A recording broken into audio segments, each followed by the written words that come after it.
All right, and we are live. Welcome everyone. Welcome back to another episode of Roots. Hey mom, how you doing? Hey, Alexander, how's it going? Well, welcome everyone back to Roots. For those of you that are listening in for the first time, welcome. For those of you that are coming back, welcome back. Roots is a series of conversations between my mom and myself and our family to understand our history, to understand our present, with the intention to link the two, so that it can connect us even stronger than before. So, how you doing today, Mom?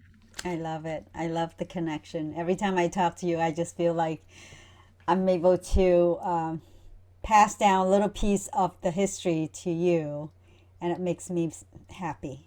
That's great. That's great. That's really good to hear. And I'm learning so much about it with every episode. And I think this is a particularly interesting one because based on last episode, we left you right in the middle of an ocean on I a know, boat yeah. with a bunch of random sweaty people. Oh goodness, yeah. And that's only the beginning, right? That okay, so yeah, that's half of it. Mm-hmm. We will actually I don't even remember that we talk about the part that we saw land after four episode of being raised by pirates Well, in yeah, we haven't even gotten there yet. So we haven't even gotten to the pirating right. camp. So we got to get to the pirates first before we can get to the Malaysia. Mm-hmm. And yeah, the pirates it was the big horrid moments in my life. That was something nobody planned for. Nobody even have any inkling idea.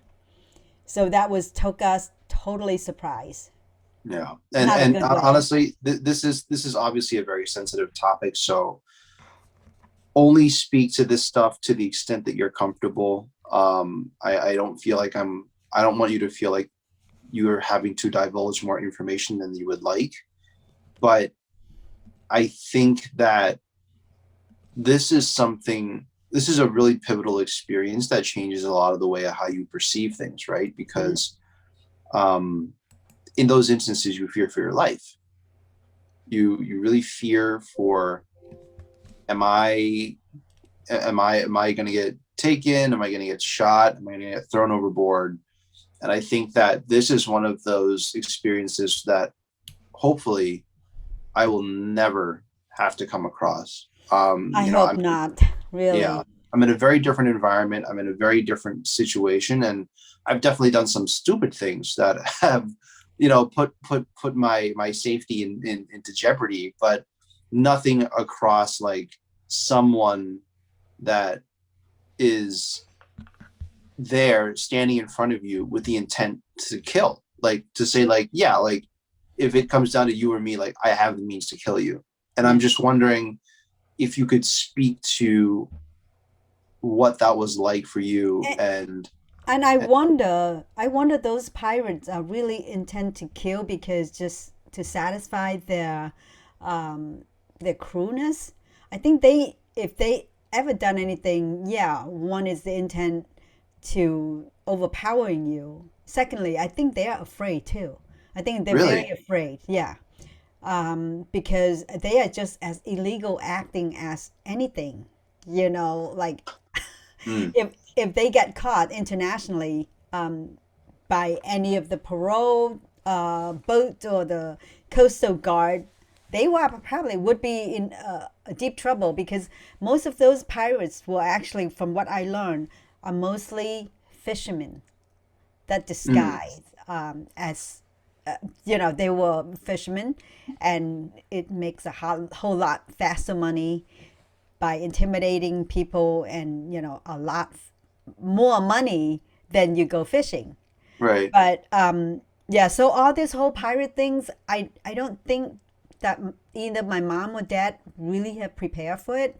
I mean, Mm, we're prepared about how we get out by crossing the guards and make sure that the guards are not play trick on us.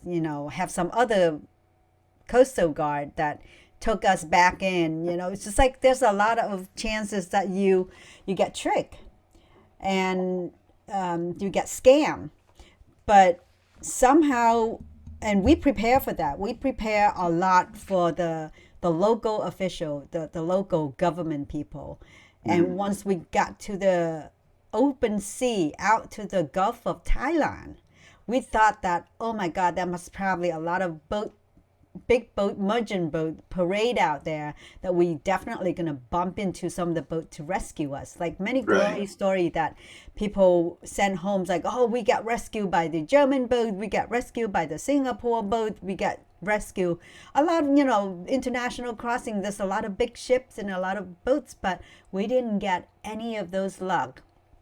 And what we saw was maybe 3 times the size of our boat. And they're a big fishing boat because you Yeah. you have to be big in order to be out in the big Yeah. open water. Hmm. And so we didn't prepare for us. I was really really scared. In multiple incident, we were just so tired. They yank out the jewelry from people that wearing. So lots of people just like don't even fight. We have a lot of children, we have a lot of Yeah. older folks, we have a lot of women, and the Yeah. men's a little antsy, and they say that they see that they can take over some of these pirates because basically they're just a handful of uh, males, Yeah. and some of them not even like mature males. Some of them are like teenager kids, and they Yeah. wear a bandana and they draw on their face, and the whole intent is to intimidate you so they can get quick money, and then they Hmm. can just quickly leave because they didn't want to get caught either. So the thing is, I was really afraid. People were afraid because they had guns. Oh, yeah. We didn't. Hmm. And even though they only like a handful, probably a dozen, no more than that, and we Well, a 500 terrifying people. prospect. It's a terrifying And we prospect. were like we have no room to move around, let alone, how are you going to fight anything? And they have the radio backup, and we were afraid that they're going to shoot. They don't have to even shoot us. They just shoot a Hmm. hole in the boats, and that's all it takes. Oh, yeah. That's a That's really all good. we need. Hmm. One hole, the whole entire 502 people will sink in the ocean and nobody would know. So Yeah. we So were you're terrified. helpless there. Yeah. We didn't want to upset them. Hmm. So we let them take whatever, and the first 2 rounds, they really hit a high, jackpots because they got a lot. I mean, believe it or not, people still come out after they pay for the governments in Vietnam. They still coming out with a lot of possession. Yeah. They Because you were hide. you and you were talking about how crafty you were with like sewing things into your jackets and people hiding things in their teeth, right? Yeah, Like, yeah. My mom was so skillful in that. yeah. Even so, we still have a lot of things that we took that we can readily liquefy them. There's a lot of things my mom did drill a hole on her molar and put a diamond on that molar. That's crazy. It is crazy. I did not, I heard about it, but That's the worst root canal ever.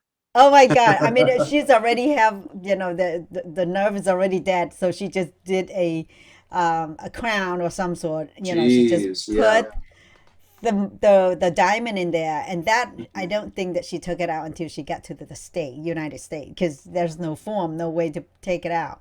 But there's a lot of things that, because you have to think about emergency after emergency after emergency. Yeah. So we get many backup plans. But my fear was that because I was 16 and there's a lot of girls in that boat. Yeah. And we didn't, like I said, I didn't hear much about that in Vietnam, which is good because I would be horrified if I know ahead. You know Uh-huh. what I mean? I might be prepared, but you can't really prepare when you hit when you get hit by the pirate. There's no And way. also when it's staring you in the face, that's just so Right. much more real. Yeah. Right. So I did not have a clue, thinking that, oh my God, I did have some inkling fear, but I didn't think too much about being raped or being, taken away until the third round. Until the third round. Hmm. They were able to thin our boat people into two of their boats, because now not one boat attacking us. but two bigger boats were sandwiching us in the middle, and they thinned the people out to both of their boats so they can thoroughly search the boat because the boat was so crowded. There's no way people can move around. They Yeah. can't really do a thorough search. And at that point, when I separated from my own boat, and on my, the corner of my eyes, I saw my dad and my younger brother is in one boat. Hmm. They got lured into one boat, and then my mom with a couple younger brother and sister and some of my cousin stay in my boat because they only lure like the younger adult or the men because those are the people who still get strength to get up to Yeah. walk around. So Yeah. the women's and the little kid, they're crying, they're screaming, and they just let the women and the kids stay in our own boat. Hmm. And there's some unfortunate incidents that happen, which I'm not going to share here, and I Sure. didn't share in my book either. Totally. But that is something that is not happened to me, and I don't think it's fair that if I share it, I don't Totally want. get it. Yeah. Yeah, totally get it. But Do you that do you had do you effect. feel like this was like a like at these points there's so many things racing through your head, like at some point you're just like, just I just want to go back home, like even through after all of that, Well, did I did, didn't did even your thinking perception start about to the part change? going home because there's no time to even think about. I wish I'm home. I'm just thinking about how can I avoid not being a victim. Yeah. Like I was clinging on to, like I said, on the guardrail. I was just like so afraid. I was trembling Yeah. and to the point that hyperventilating, and I Yeah. saw and I hear more than I see because the lady that got strip searched was quite a distance from me, but she was screaming so loud that it just like got a shriek in my ears, Yeah. and I was just like, please don't let it be me. Please, that's all I can pray for. That you know, Yeah. they will have mercy on us. Yeah, that's I think that's like the craziest thing, because like whenever I think about like a tough situation, I always think like, well, I've always had the ability to think through like what my options are. How do I get out of something? What do I do? Whereas like this is a very, in the context, like a very purely helpless situation. Yeah, you are Like you just, pray. yeah, you just got to I, be like, well, whatever. Like, you just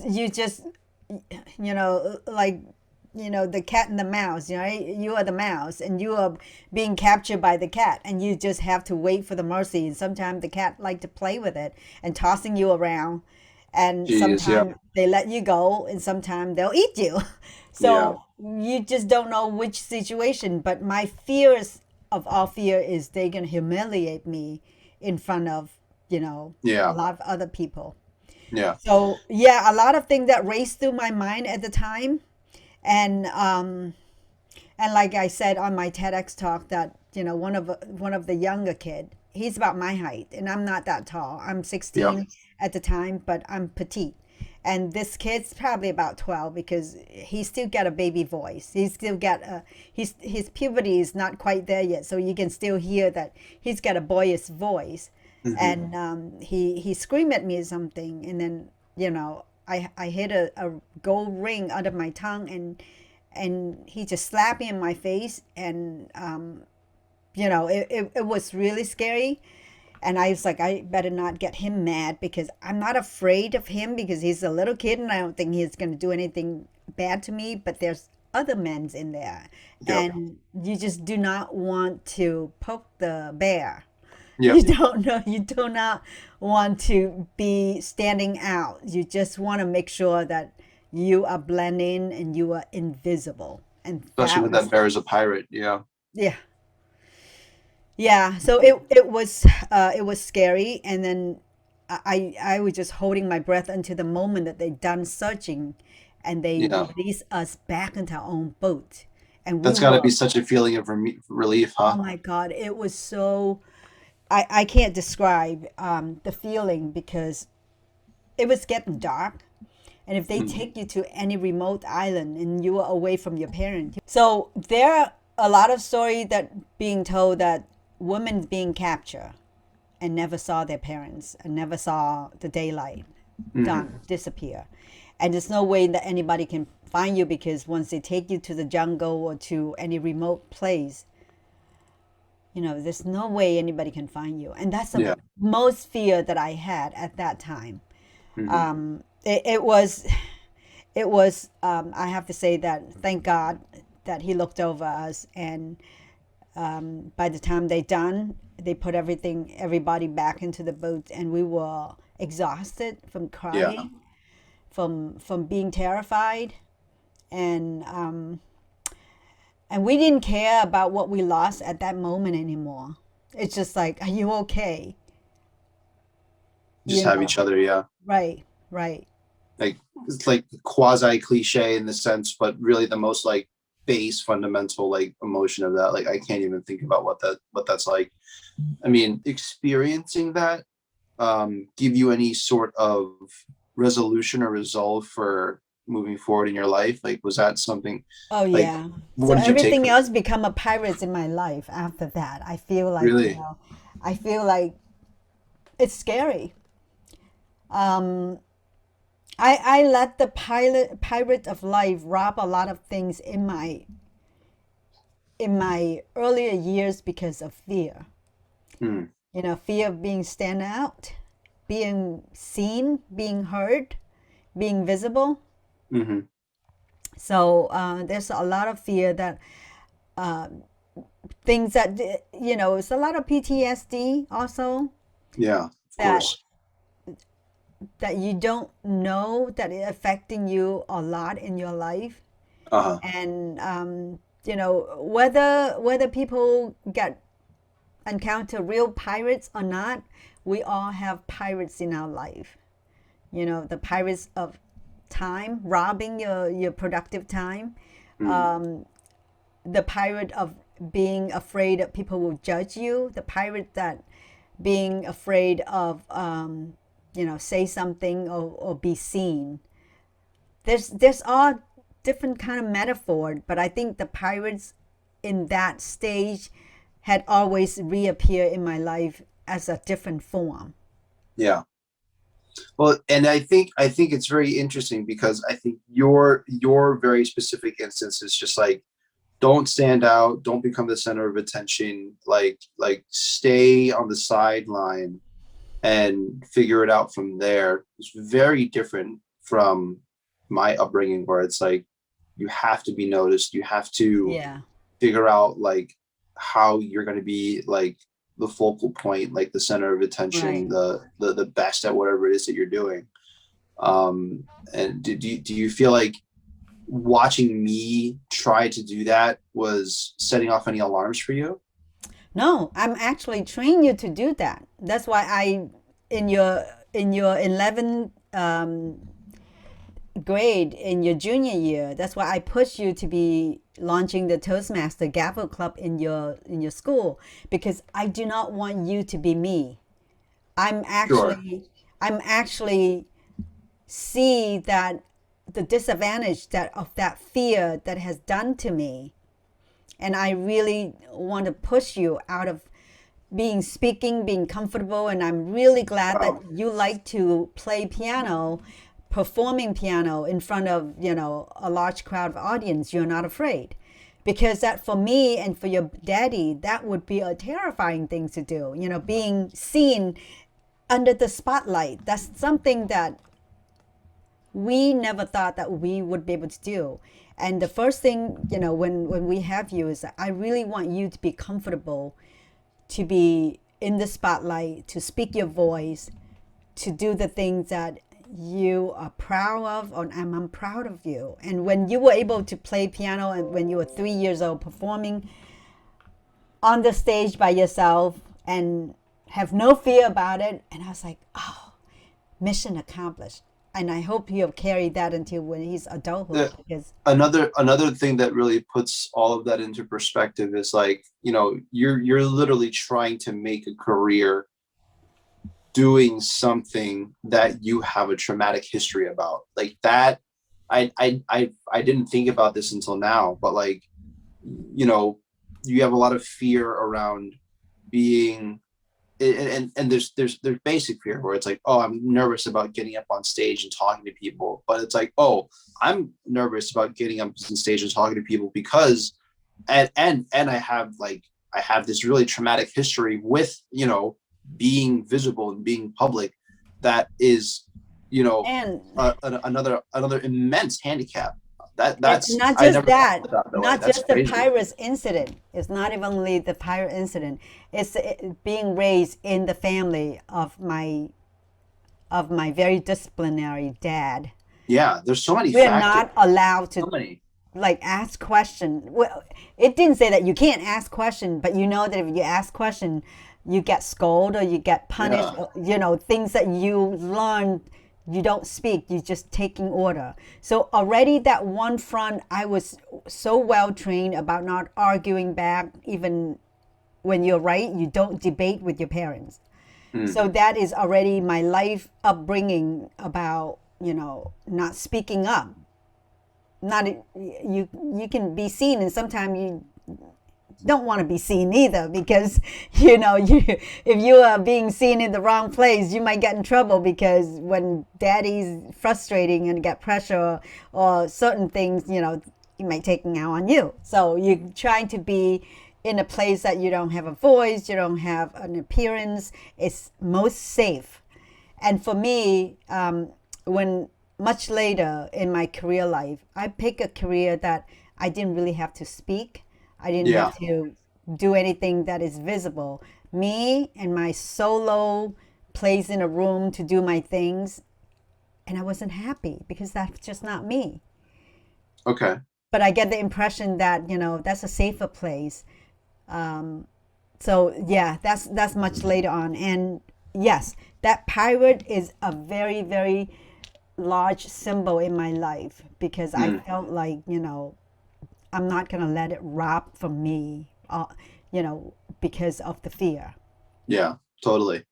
And even moving on from there, like, again, we're in such a level of territory that I'm just kind of like, I'm just trying to visualize it. There's no way for me to kind of like get close to what that actually feels like. But it gets worse from there. Like, It's, it it's did. like once the pirates are done taking everything that is The, usable on the boat, the and funny then thing is, after the fourth round, I mean, after the third round, we were so exhausted, and so the fourth round of pirates, they they felt so bad for us. They felt pity for us. no, They got to us and they saw, like, oh my God, there's a lot of sick puppies here.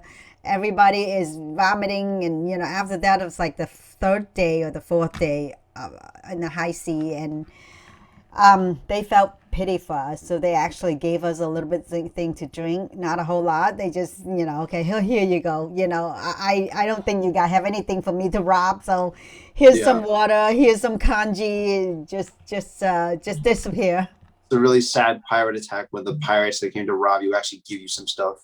They have a little bit of a heart. They didn't, kill us or get angry, but they actually felt sorry for us. Yeah. And then they let us go, and then we were drifting, and then by the fourth day, we start seeing a little hazy thing on the horizon, and we saw something like a shade of a mountain, and we were so happy.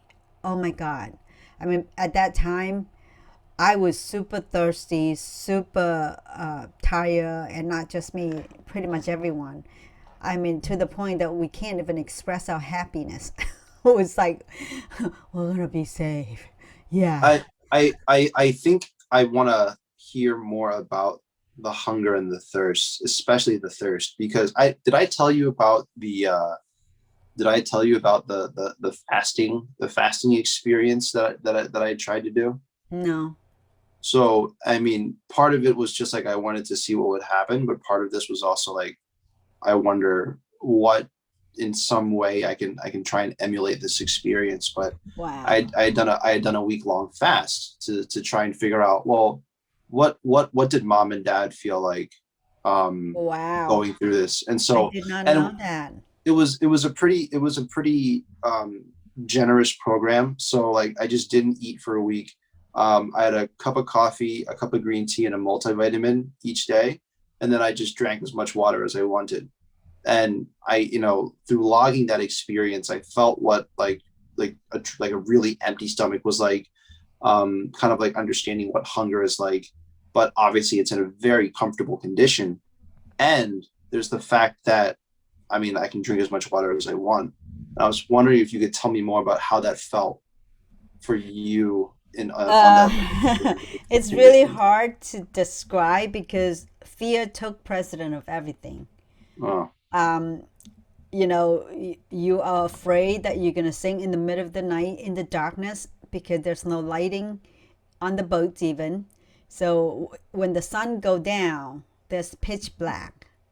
Now when the sun's come up, it's scorching sun and it's super super hot and you are being burned, with the sun, and your skins are cracking and the salty air didn't help, and the splashing, if you're splashing salt water, it becomes sticky and it absorbs the sun even faster. So mm-hmm. that was just very uncomfortable condition. Mm, And to be honest, we were super tired and hungry, but um, eating was not even like a solution. I mean, we probably can eat a little bit of something soupy, but because that, oh, many of us never been into the sea, so the sea motion, was just really take a toll on your body, and you're almost like in the stage of zombie because you just can't think straight. You're kind of floating and you sort of hallucinating, yeah. um, and thirsty. I remember super thirsty, and I dream about having a slice of orange. I dream about drinking water. I dream a lot about taking in. Um, I think lots of people deal with it when it comes. Like if you were put in the desert or in the sea, your body will sort of like get your strongest defensive mechanism that you don't even plan for. Yeah. You probably feel a lot weak and tired when you do the fasting at home. Yep. But like you say, you know that it's better to take vitamin, to take water, which I don't encouraging anybody to try to take a week and doing fasting just to see how they feel. But I'm grateful that you even trying to put yourself through that experience to see what you feel like, and I hope you never ever ever have to feel like that in the real life. You could do that in your choice, but when I had that experience, and many people, I'm not the only one. I think your body is super fragile, but as soon as you get to the ground or as soon as you get something to eat, it will recover. It's the mental thing that will haunt you for years and years and years. The Sure. physical you can recover, but the mental is the one that I have to deal with over and over and over again, and Yeah. I'm sure I'm not the only one. And that's why the mental part, I never really want to be at the stage that I won't be able to provide food for my family for a whole week. You know what I mean? Like it's Mm, always okay. preparing, always Hmm. saving, always think about the rainy day. Yeah. So So if that, that's that like a that good really lesson, drives. Yeah, that really drives kind of like a lot of the household culture that I experienced growing up. That makes a lot of sense now. yeah. So people who come from hardship, like even people who went through the depressions or the World War II, I Hmm. think you will find many of them have the same mindset, the mental Sure. preparedness. Yeah. You always be frugal, you always extremely careful on your spending, that kind of thing. Hmm. It's just because that you have been to the worst bottom place in your life and you ever never want to be back in that space again. Hmm. Yeah. But Man, that's when we crazy. get, yeah, when we got to the horizon and we saw it and we got in, and sure enough, it was Malaysia. It was some of the island in Malaysia. Now Yeah. I don't know if we have time to even just talking about the encounter with the Malaysian Coastal Guard. I think honestly, like Hmm. there's because that is an experience in of itself, and then I feel like there's a third section of the boat journey where like I hate to repeat myself, but it gets worse. but but I and there is a specific other thing that I wanted to talk to you about there. But I think it's a good idea to save that for the next session because this is a lot of information as well, and I think that there's some stuff that I want to reflect on there, but I don't know. What do you think? Yeah, I want to say that I had no idea that you did the fasting. Is that before you read my book, or is that after you read my book? That was after I read the book. I was I decided to do kind of like a week long fast just to understand because apparently there are some health benefits to it. There are some Yeah, other things that I mean if it's controlled right. and you do it well, Yeah. there are some things that it does for you.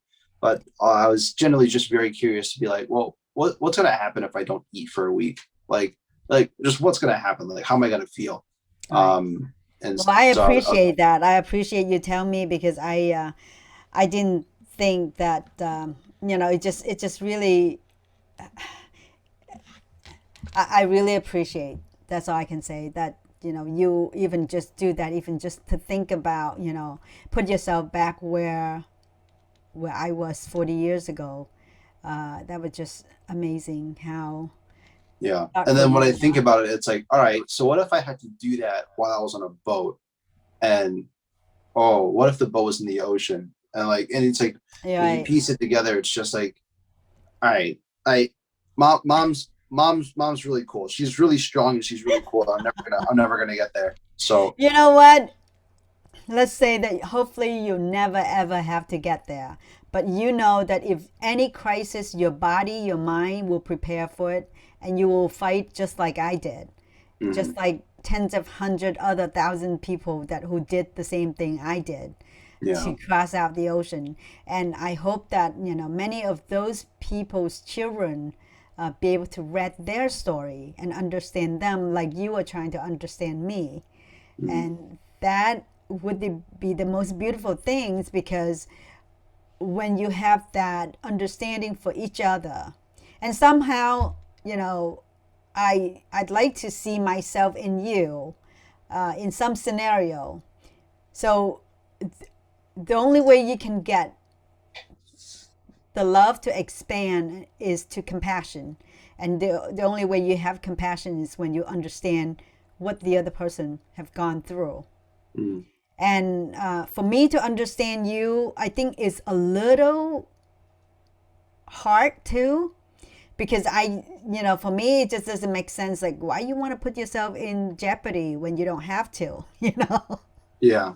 No, it's a completely different upbringing. It's a completely different set of experiences. Right. For And I somebody think who've been through it, want to avoid it, and for somebody who have never been through it, want to try it. yeah, So, and I for think people, like the strongest thing there is and I think the you know bridging the connection between our understandings like I think there's a Mhm. realization at some point where I was like I'm never gonna like in a lot of instances like quite frankly I'm not gonna relate to you Mhm. like we're not the same person we have completely different backgrounds Right. and influences but it's important for me to understand how you and I are different. And I think that in itself is just it's Yeah. bridging a gap more than anything. And I want to bring up one topic. I mean, the reason I was so fearful when you were in Mexico, and all I could think is somebody gonna kidnap you, just like the pirate kidnapped me, right? Let's put it in that scenario. Pirate didn't kidnap me, but the mind is horrible when you exaggerating, when you expanding the thought. And all I could think is, what if the cartel, the drug cartel, kidnap you to the jungle, and there's no way I can find you? Yeah. And I always want to be on top. It's like, where you going? Exactly where I want to Yeah. know, I want to track, because I have been through that fear. And Yeah. if I put myself back into that space, I can go crazy with all the different crazy thought in my mind. Yeah. That And that's something where it's like I really when I'm there, I brush it off and I'm like, oh my goodness, why does she care so much about this? But like right. you have a very valid reason to. Yeah. It's yeah, it's Yeah, I that's mean, it's certainly. like when people have never been through it, they take it very lighthearted. Hmm. This is something that you just don't want to be the wrong place, the wrong time, because drastic thing can happen. And sometimes it's not up to us can control the situation. When we're not able to control the situation, and that's the most dangerous thing, because your life is in somebody else's hands and up Yeah. to their mercy. Yeah. So I'm glad you're home in one piece, and I know that you have a lot more story that you didn't tell me, and sometimes, I don't even want to know because you're home and you're safe. That's all I Mhm. care. But learn from the mistake, or learn from my story, and hopefully that you can try adventure things, but just be careful on the safe side that you're not doing foolish things. And Yes, Mom. I will. All righty. Well, I think that's a good place to wrap everything up. Thank you, everyone, for listening in to another episode of Roots. Thanks, Mom, for hopping on and continuing to share your story with me. Any final words from you? yes, just so the audience just get into this first episode and had no idea what we're talking about. My memoir is called "I Did Not Miss the Boat." This is a story that I tell about the journey that how my family escaped Vietnam back in 1979, crossed the ocean, and become a refugee, and then settle in United States. And my son Alexander, who was born in this country, have not a clue about what's going on back then. So when he read the story, he has a lot of questions that he want to ask me, and that's why um, this podcast is born.